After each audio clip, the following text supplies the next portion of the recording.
Hello बच्चों, आज के इस वीडियो क्लास में हम लोग देखेंगे क्लास 7 साइंस का चैप्टर नंबर 6 जिसका नाम है पौधों में पोषण। और आज के इस वीडियो क्लास में हम लोग इस चैप्टर का ऑल क्वेश्चन आंसर देखेंगे। ठीक है, अगर बाबू आप लोग इस चैप्टर का नोट्स लेना चाहते हैं तो आप लोग ले सकते हैं। वीडियो के नीचे डिस्क्रिप्शन में आप लोग को एप्लीकेशन का लिंक दिया गया है, वहाँ से जाकर डाउनलोड करके आप लोग नोट्स ले सकते हैं। ठीक है, पौधों में पोषण थोड़ा सा समझिएगा। पोषण क्या होता है? तो भाई पोषण जो होता है ना, मतलब किसी भी जीव द्वारा भोजन को ग्रहण करने की प्रक्रिया को हम लोग क्या बोलते हैं? पोषण। मतलब भोजन ग्रहण करेगा और उसका उपयोग करेगा तो उसी को हम लोग क्या बोलेंगे? पोषण। और पौधों में पोषण की बात कर रहा तो पौधों में पोषण होता है प्रकाश संश्लेषण के द्वारा। प्रकाश संश्लेषण जो होती है बाबू, वो ऐसी प्रक्रिया होती है जिसमें हरे पेड़ पौधे क्या करते हैं? अपना भोजन बनाते हैं। उसी को हम लोग क्या बोलते हैं? प्रकाश संश्लेषण। जहाँ पर देखिए, यहाँ पर दिया है CO2 H2O H2O। जब इस दोनों के बीच आप लोग को सूर्य का प्रकाश डालेंगे और क्लोरोफिल डालेंगे तो C6H12O6 का निर्माण हो जाता है और O2। ठीक है ना, तो ये आप लोग का प्रकाश संश्लेषण की ऐसी प्रक्रिया होती है। और प्रकाश संश्लेषण के जो उत्पाद होते हैं वो क्या होते हैं बाबू? आप लोग को जानिए, कार्बोहाइड्रेट और ऑक्सीजन का निर्माण करता है। ठीक है, प्रकाश संश्लेषण की प्रक्रिया। ठीक है,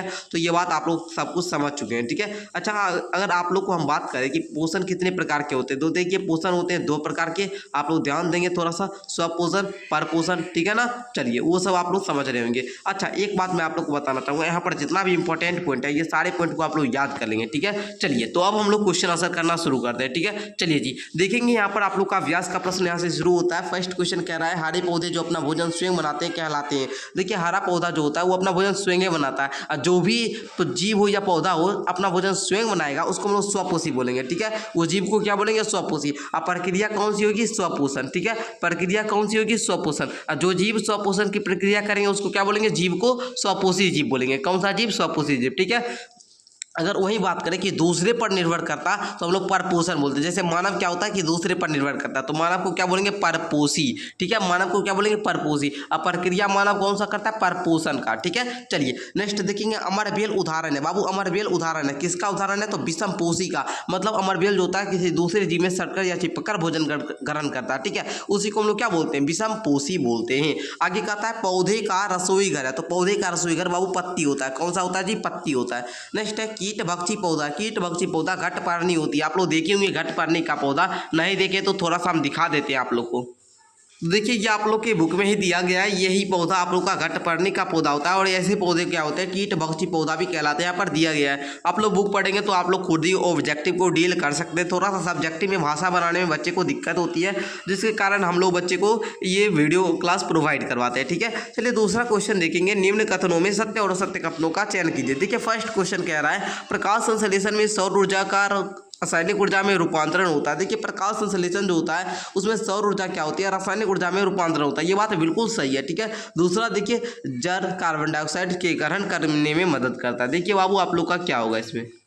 तो सर आप लोग लिखेंगे असत्य हो जाएगा। ये कथन कौन सा होगा? असत्य होगा। ठीक है, देखिए आगे कहता है कार्बोहाइड्रेट और ऑक्सीजन प्रकाश संश्लेषण के उत्पाद है। बिल्कुल सही है सर। जब हम लोग CO2 को O2 के साथ रिएक्शन करवाते हैं, है ना, तो यहाँ पर आप लोग देख रहे थे वहाँ पर कि C6H12 और O6 के साथ क्या बन रहा था बाबू? O2 बन रहा था। ठीक है ना, यही हुआ प्रकाश संश्लेषण के उत्पाद होते हैं, कार्बोहाइड्रेट और क्या? ऑक्सीजन। ठीक है, नेक्स्ट देखेंगे, सभी जीव अपने पोषण के लिए हरे पौधे पर निर्भर रहते हैं। ये बात बिल्कुल सही है। ठीक है, चलिए जी आगे का क्वेश्चन देखिए, अब कह रहा है बाबू कॉलम ए को कॉलम बी के साथ मिलान करना, तो चलिए इसको हम मिला देते हैं।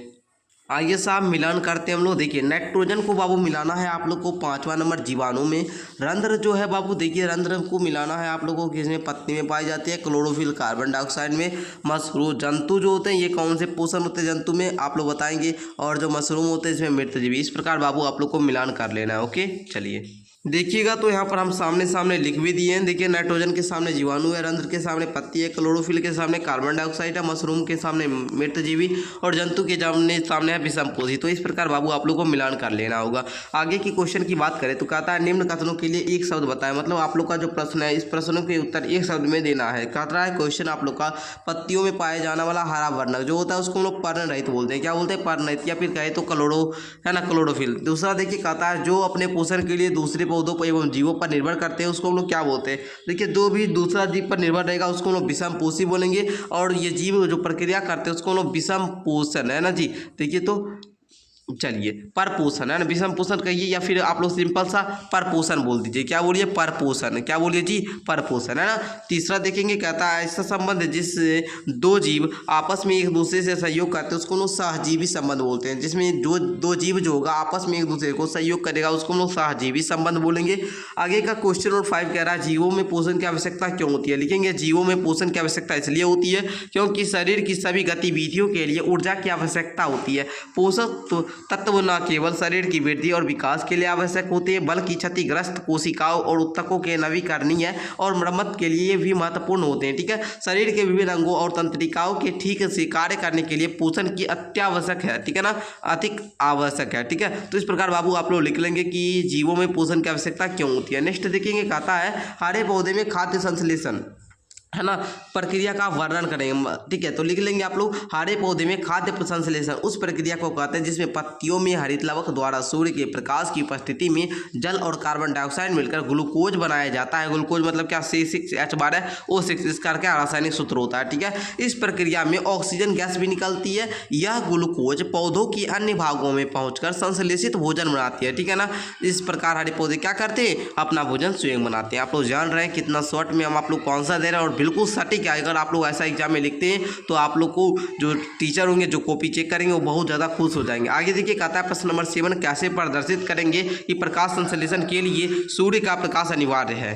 बच्चों आप लोग को उत्तर में लिखना होगा कि एक पौधे का बागान में जहाँ सूर्य का प्रकाश पौधे तक पहुँच रखते हैं। ठीक है ना, मतलब पहुँच जाता है और क्या बाबू उसी प्रजाति की पूरा पौधा बल्ब के प्रकाश वाले रूम में रखते हैं। ठीक है, प्रतिदिन दोनों पौधे को जल देते हैं। एक सप्ताह के बाद दोनों पौधे का निरीक्षण करते हैं तो हम पाते हैं कि रूम में रखा गया पौधा की अपेक्षा बागान में रखे पौधे की वृद्धि अधिक होता है। दूसरे तीसरे सप्ताह बाद देखते हैं कि रूम में रखा पौधा की पत्तियां पीले होने लगती है और वह सूख जाता है। इस प्रकार हम प्रदर्शित कर सकते हैं कि प्रकाश संश्लेषण के लिए सूर्य का प्रकाश होना अनिवार्य है। ठीक है, ये बात आप लोगों ने समझा और यही आप लोग को आंसर लिखना है। और बाबू ये आंसर आप लोग का जो है बिल्कुल 100% सटीक आंसर है। ठीक है, देखिए आप लोग थोड़ा सा ही समझ लीजिए करेंगे क्या, कैसे प्रदर्शित करेंगे। देखिए हम लोग क्या करेंगे, एक पौधा को जहाँ पर सूर्य आता है प्रकाश आता है वहाँ पर रखेंगे। एक पौधा को क्या करेंगे बाबू, हम लोग वहाँ पर रखेंगे मतलब रूम में रख देंगे और वहाँ पर हम लोग बल्ब बार देंगे। ठीक है, मतलब इससे ये पता जहाँ पर प्रकाश नहीं जाए वहाँ पर रखना है, सिर्फ बल्ब बार देना है तो आप लोग को पता चल ही जाएगा। ठीक है ना, कि ये पौधा जो है ना 3-4 सप्ताह में मुरझा जाएगा, सूख जाएगा पूरा, लेकिन ये पत्ता तेजी से बढ़ेगा, विकसित करेगा। इससे हम लोग प्रदर्शित कर देंगे कि सूर्य का प्रकाश कितना अनिवार्य है। ठीक है ना, इसमें प्रकाश ना मिला तो ये भोजन ना बना पाया जिसके कारण ये सूख गया। इसमें प्रकाश संश्लेषण मिला जिस मतलब इसमें सूर्य का प्रकाश मिला, इससे भोजन इसको बना पाया और ये क्या किया, अपना वृद्धि किया, अपना ग्रोथ किया। ओके, इस प्रकार बाबू आप लोग को आंसर लिखना है। अब देखिएगा क्वेश्चन नंबर 8 कह रहा है कि परिभाषित करें। परिभाषित करना है प्रकाश संश्लेषण को। लिखेंगे यह हुआ प्रक्रिया जिसमें हरे पौधे सूर्य की प्रकाश की उपस्थिति में जल और कार्बन डाइऑक्साइड बनाते हैं, उसी को हम लोग क्या बोलते हैं, प्रकाश संश्लेषण। उसी प्रकार देखेंगे सहजीवी संबंध क्या होता है, जब दो विभिन्न जीव एक दूसरे के फायदे के लिए रहते हैं तो इस संबंध को क्या बोलते हैं, सहजीवी संबंध। बस इतना ही आपको लिखना है। इसमें क्या होता है कि दोनों जीवों को लाभ होता है। ठीक है, इस प्रकार आप लोग लिख लेंगे। परजीवी क्या होता है भाई, जब कोई जीव किसी अन्य जीव पर निर्भर रहता है तो उससे प्राप्त पोषण करता है। ठीक है ना, तथा जो जीव प्राप्त मतलब दूसरे जीव को नुकसान पहुंचाता है तो उसे परजीवी बोलते हैं। ठीक है ना, जैसे आप लोग जान ही रहेंगे और होंगे कि क्या मनुष्य जो होता है ये क्या होता है, परजीवी है ना, मतलब मच्छर जो होता है मनुष्य पर सटकर या चिपक कर क्या करता है, उसका है ना भोजन अपना करता है, अपना पोषण करता है, तो ये क्या हुआ, परजीवी हुआ। ठीक है, मृत जीवी लिखेंगे वह जीव जो केवल मृत जीव और पदार्थों पर ही निर्भर रहते हैं। जैसे कोई मरा जीव है तो उसी पर निर्भर रहेगा अपना भोजन के लिए, तो उसको मृत जीवी बोलेंगे। ठीक है, चलिए ये इस प्रकार आप लोग लिख देंगे। उसके बाद देखिएगा क्वेश्चन नंबर 9 कह रहा है कि मिट्टी में पोषक तत्वों की पुनःपूर्ति कैसे करे होती है। तो लिखेंगे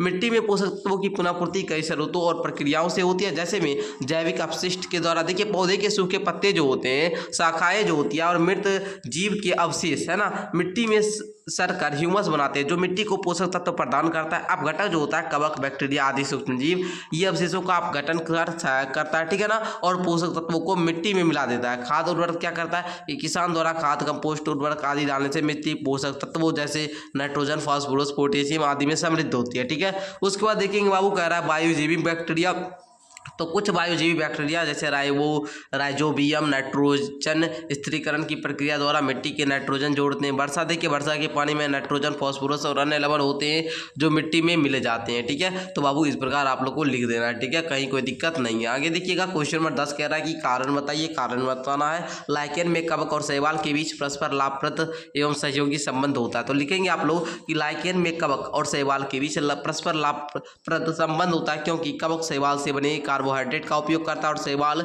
कवक से प्राप्त पानी और खनिज लवणों को लाभ उठाता है। इस तरह एक दूसरे की सहायता करता है। ठीक है, आगे देखिएगा, कहता है सूर्य सभी जीवों के लिए ऊर्जा का स्रोत है। कैसे बताएंगे? सूर्य सभी जीवों के लिए ऊर्जा का स्रोत है, क्योंकि पौधे सूर्य की रोशनी का उपयोग करके प्रकाश संश्लेषण द्वारा अपना भोजन बनाते हैं। फिर पशु मनुष्य इन पौधे को खाकर ऊर्जा प्राप्त करता है। इस प्रकार सूर्य से प्राप्त ऊर्जा सभी जीवों तक पहुंचाती है। ओके, इस प्रकार बाबू आप लोग लिख लेंगे। नेक्स्ट आप लोग का कह रहा है सर, पत्तियों का जो होती है वो पौधे का रसोई घर है। कैसे लिखेंगे आप लोग? पत्ती पौधे का रसोई घर होती है। ठीक है ना, क्योंकि प्रकाश संश्लेषण की प्रक्रिया पत्तियों में होती है। इस प्रक्रिया में पौधे सूर्य की रोशनी, कार्बन डाइऑक्साइड और पानी का उपयोग करके अपना भोजन यानी ग्लूकोज बना लेते हैं। ठीक है, तो इस प्रकार क्या होता है, पौधे जो होते हैं ये पत्तियों का रसोई घर कहलाते हैं।